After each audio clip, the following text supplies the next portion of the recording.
এখন কেউ কেউ বলছে যে নির্বাচন দেওয়ার এখতিয়ার নাকি সরকারের নাই, কে জন্য লিখে দিল। তো নির্বাচন দেওয়ার এখতিয়ার কার আছে? নির্বাচন দেওয়ার এখতিয়ার কি কোন একটি রাজনৈতিক দলের আছে?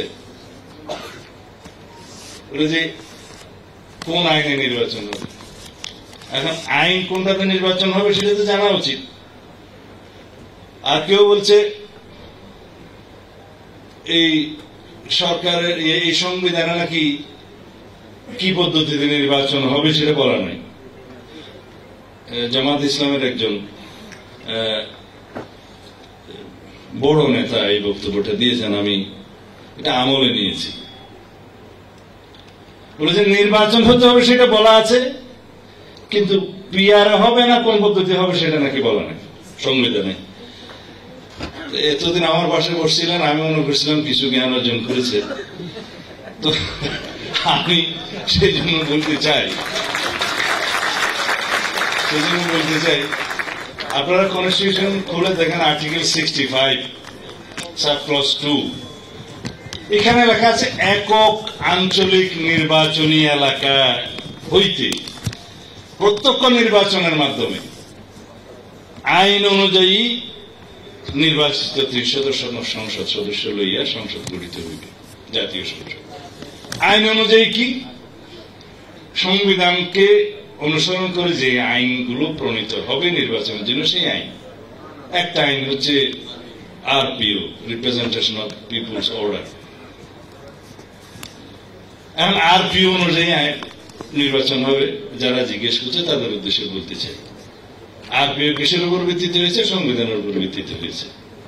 সরাসরি নির্বাচন কিভাবে হবে বলা আছে আর্টিকেল 65 সাবসেকশন 2-তে, যে প্রত্যেকটি আঞ্চলিক নির্বাচনী এলাকার জন্য প্রত্যক্ষ ভোটের মাধ্যমে যা 300 সংসদ সদস্য নিয়ে গঠিত হইবে। তো এখানে যদি কেউ বলে যে নির্ধারণ করা নাই কোন পদ্ধতিতে নির্বাচন হবে, তাদের জন্য তো এটা পড়ে দেখলেই পেয়ে যায়, জবাব তো দেওয়ার দরকার হয় না। এখন যদি ওনারা প্রত্যক্ষ ভোটের মানই মনে করে যে মার্কাতে ভোট দিতে হবে, এটাই প্রত্যক্ষ, তার বিশ্লেষণ হচ্ছে যে আরপিও যেটা হয়েছে এটা based on the constitutional provision. বলা হয়েছে নির্বাচনে প্রত্যেক দল বা ইন্ডিভিজুয়াল প্রার্থিতা ঘোষণা করবে, নমিনেশন দেবে, তারা প্রত্যক্ষভাবে কোন দল থেকে পুট করবে বা ইন্ডিভিজুয়াল করবে বলা থাকবে। তারপরে বিধিবিধান অনুসারে তারা নির্বাচন করবে। জনগণ তার নির্বাচিত প্রার্থী হিসেবে তাকে দেখে, তার মার্কা দেখে দল এবং ব্যক্তি বিবেচনা করে ভোট দেবে। এটা জনগণের অধিকার।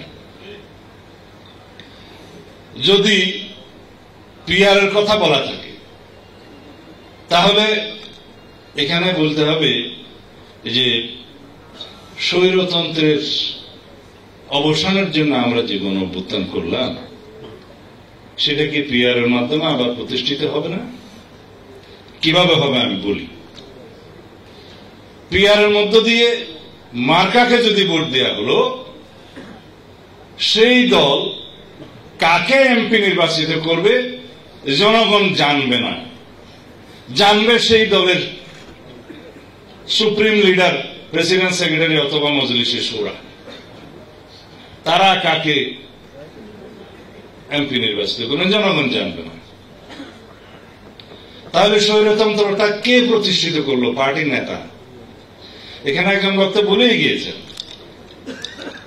পিআর কে এমপি হবে সেটা যদি দলের প্রেসিডেন্ট সেক্রেটারি ঠিক করে, দলের স্ট্যান্ডিং কমিটি ঠিক করে, তাহলে তাদেরকেই নমনম করলে হলো, আর কাউকে তো বলার দরকার নাই, এমপি হয়ে যাবে।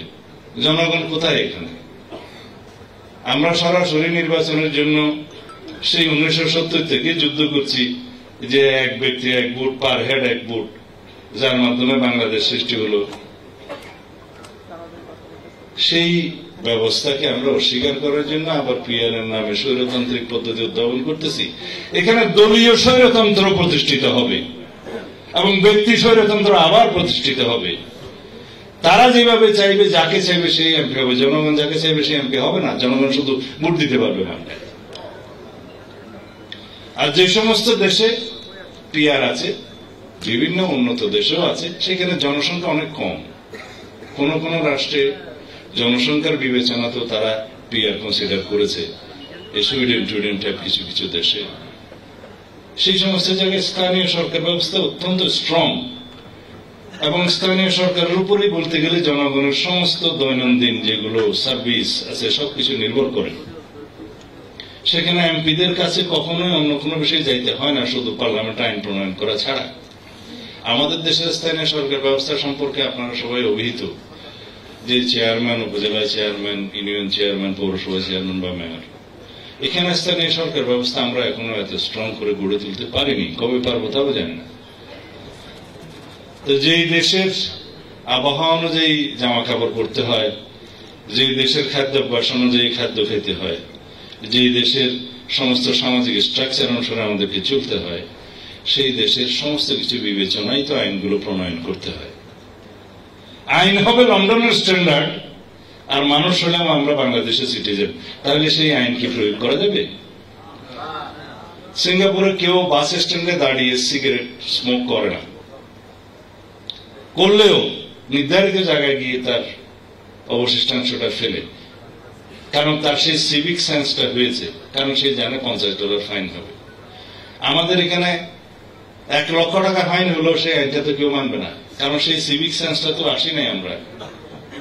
তো সুতরাং এই যে সামাজিক অবস্থার বিবেচনায় ফান্ডামেন্টাল রাইটস এর ডিসিশন গুলো দিতে হয়, সেটা আমি আমাদের কনস্টিটিউশনাল লর পরে যিনি সবচেয়ে বড় বই লিখেছেন অ্যাটর্নি জেনারেল সাবেক মাহমুদুল ইসলামের বই থেকে বলছি, যে আমাদের জুডিশিয়ারি চিন্তা করতে হবে প্রিফেসের ফার্স্ট প্রিফেসের একদম সেকেন্ড প্যারায়, যে যখন ফান্ডামেন্টাল রাইটস এর ইমপ্লিমেন্টেশনের বিষয়ে জাজমেন্ট হবে, তখন যেন আমরা বাংলাদেশের সোশ্যাল এবং ইকোনমিক কন্ডিশনটাকে বিবেচনা করে সেই জাজমেন্ট দিই, সেই কনটেক্সটে দিই। আর স্টেট প্রিন্সিপালের ক্ষেত্রে যেগুলো বলা আছে আর্টিকেল 8 থেকে, সেখানে বলাই আছে এটা আদালতের মাধ্যমে এনফোর্সেবল নয়, কিন্তু রাষ্ট্রের সংবিধান এবং আইনের ব্যাখ্যার ক্ষেত্রে সেটা প্রিন্সিপাল অব দি মানে স্টেট পলিসি গুলো বিবেচনায় নিবে। তো এগুলো সব আমাদের দেশের বিবেচনায় বলা হয়েছে, আমাদের জনগোষ্ঠীর কালচারের উপর বিবেচনা বলা হয়েছে। তা এখন যদি আমরা এগুলো বিবেচনায় না নেই, পরে যারা বাংলাদেশের সাস্টেইনেবিলিটি চায় না, সবসময় অস্থিরতা চায় পিআর এর মাধ্যমে, তাদের বক্তব্যই কিন্তু এস্টাবলিশ হবে। আমাদেরকে সবকিছু বিবেচনা নিতে হবে, আমাদেরকে জানতে হবে কে আমাদের এমপি হবে, আমাদের জনগণ জানতে চায় আমরা কাকে ভোট দিলাম, আমাদের জনগণের কাছে জনপ্রতিনিধির যে জবাবদিহিতা সেটা বজায় থাকতে হবে। সুতরাং আমার এক ভাই বলে গেল ব্যারিস্টার রাগিব মনে হয়, যে ভোট দিলাম সন্দীপে, এমপি পেলাম মালদ্বীপে। আসলে এটা জনগণেরই বক্তব্য, আমার নিচের ইনভেনশন নয়। তো এখন জনগণ যদি না জানে ভোট দেওয়ার পরে তাদেরকে এমপি হবে, তাহলে তো সেখানে প্রত্যক্ষ ডেমোক্রেসি এস্টাবলিশ হবে না, জনগণের রাইটটা এস্টাবলিশ হবে না। আর অন্যান্য যে ক্ষতিকর দিক পিআর এর ক্ষেত্রে, সেটা তো বললাম যে রাষ্ট্রে একটা সবসময় জ্বলন্ত পার্লামেন্ট থাকবে, সবসময় একটা অস্থিতিশীল সরকার থাকবে, সবসময় রাষ্ট্রের একটা অস্থিরতা থাকবে, সেটার বেনিফিশিয়ারি হবে পার্শ্ববর্তী কোন রাষ্ট্র অথবা বাংলাদেশের যারা কল্যাণ চায় না তারা।